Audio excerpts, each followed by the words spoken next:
Muy buenas tardes, bienvenidos un día más a Corresponsales en 24 horas. Hoy hablamos, ya lo han visto, de hipotecas, de altos intereses, de embargos, en fin, las consecuencias que para millones de personas está teniendo la crisis que les impide hacer frente a esas hipotecas.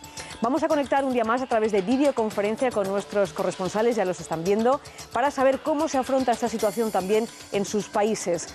Vamos a saludar ya, por tanto, hoy a Gemma García, que está en Nueva York, a David Picazo, que está en París, en Lisboa está con nosotros María Oña, en Roma Marisa Rodríguez y en Rabat, Marruecos, tenemos a Joan Marcé. Vamos ya con esa crónica, con esa ronda de corresponsales. Empezamos en Nueva York. Ahí nos decía Gemma García que las hipotecas basura, ya sabemos, concedidas a familias sin solvencia, ha estado entre las causas de la crisis mundial. Hay mucha gente que no puede hacer frente a las hipotecas. ¿Cómo se va a solventar esta situación, Gemma? Pues concretamente se calcula que 4 millones de personas podrían tener problemas para pagar la casa el próximo año, problemas que incluso conducirían al embargo. Así que el gobierno de Obama ha aprobado un plan que entra en vigor hoy mismo, un plan de 75.000 millones de dólares con el que pretende dos cosas. La primera, refinanciar las hipotecas. Los que tengan, por ejemplo, hipotecas con Fannie Mae y Freddie Mac, las dos firmas financieras que el gobierno, de alguna manera, de las que el gobierno se hizo cargo hace unos meses, los que tengan hipotecas con estas dos firmas podrán refinanciarlas. Y en ese caso el gobierno pagará a los prestamistas, a los que les hayan dejado el dinero, a esas dos firmas, de alguna manera hechas públicas, les darán $1.000 a los prestamistas que refinancien todas esas hipotecas. Hablamos de entre 4 y 5 millones de hipotecas que se pueden refinanciar con este plan.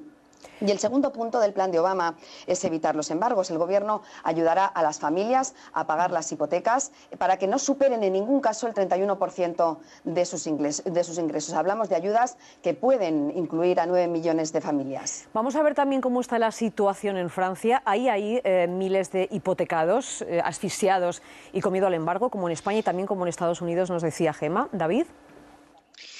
Sí, aquí también el tema de las hipotecas es una pesadilla para muchísimos franceses, aunque si bien hay que diferenciar entre París, la situación en París, en la capital y en las grandes ciudades y en el resto de provincias. Incluso dentro de París los precios y las situaciones varían según los barrios. De ahí que mucha gente difiera entre la posibilidad de comprar y de alquilar. Incluso en las grandes capitales hay quien vive alquilado y con lo que va ahorrando se compra incluso una segunda vivienda en la costa o en la montaña. Aquí el término medio de las hipotecas, la duración media suele ser de entre 15 y 20 años. Desde el 2004 se empezaron a dar a 25 años. A partir de ahí ya suele ser una duración algo excepcional. Los bancos solo conceden a partir de hasta un máximo de un 30% de los ingresos por núcleo familiar dedicados a la hipoteca, y lo que sí se hace es firmar un techo. Si tú firmas a 3, 4, 5% el tipo de interés de una hipoteca, te permite a la hora de firmar esa hipoteca alcanzar un techo como 2 puntos por encima, a partir del cual no dependerías tanto de las subidas y bajadas del Euribor para poder asegurarte un techo máximo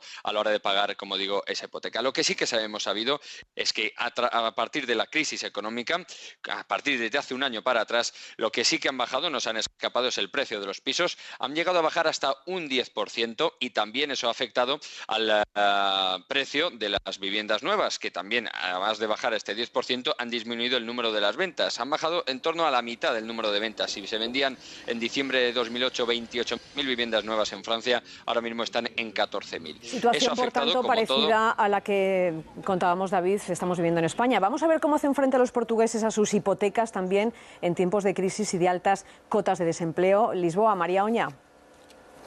Aquí el Banco Nacional de Portugal ha hecho público un dato. Dice que en el mes de febrero los portugueses han dejado de pagar 1.600.000 euros. Igual no suena mucho comparado con España, pero hay que tener en cuenta que aquí la burbuja inmobiliaria no ha existido ahora, porque el boom de la construcción se produjo entre los años 80 y 90. No obstante, la gente cobra poco, los sueldos son bajos y las casas son muy caras. De hecho, los portugueses son los que más casas compran de toda Europa. ¿Esto qué está motivando? Pues que Lisboa, por ejemplo, se esté quedando prácticamente desierta. La gente se tiene que ir a las afueras a comprarse una casa porque aquí es prácticamente imposible. Eso está aumentando al mismo tiempo que el aspecto de decadente que tiene la ciudad vaya en aumento, porque se están deteriorando muchísimo los edificios y las casas en general.